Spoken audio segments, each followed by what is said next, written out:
আগামী 17 জ্যৈষ্ঠ 1 জুন রবিবার অরণ্য ষষ্ঠী বা জামাই ষষ্ঠী। এই দিন মায়েরা খুব ভোরে স্নান করে ষষ্ঠী দেবীর পূজার আয়োজন করেন।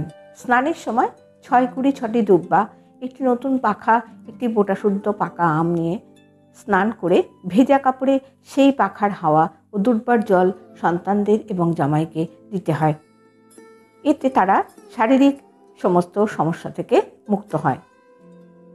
এরপর শুদ্ধ বস্ত্রে পূজার সামগ্রী গঙ্গাজল, দুর্বা, পাখা, আম, পান সুপারি, ধান, কালো তিল, বাঁশের পাতা, নতুন কাঁচা খেজুর, করম চা ইত্যাদি 6টি দ্রব্য, এছাড়া দই, হলুদ সুতা, তেল, সিঁদুর, ক্ষীর ইত্যাদি, কলা, মিষ্টি ও অন্যান্য ফল সমস্ত কিছু নিয়ে ষষ্ঠী গাছের নিচে ঠাকুরমশাইকে দিয়ে পূজা করিয়ে পুষ্পাঞ্জলি দেন এবং দক্ষিণা দিয়ে প্রণাম করে স্নান করা আমটি দই দিয়ে ষষ্ঠী গাছে ঘষে দিয়ে দিতে হয়।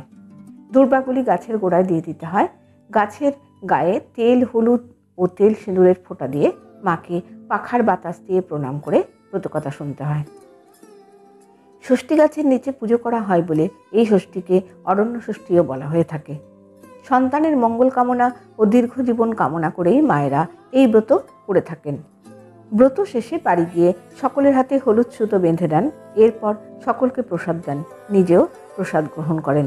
এই দিন মায়েরা অন্ন গ্রহণ করেন না, লুচি, পরোটা, চিড়ে, দই, ফলাহার গ্রহণ করেন। এই দিন সন্তানের সাথে মিষ্ট ব্যবহার করবেন, বেড়াল বাড়িতে এলে তাকে খাওয়াবেন এবং পাখিদের খাবার ও জলদান করুন।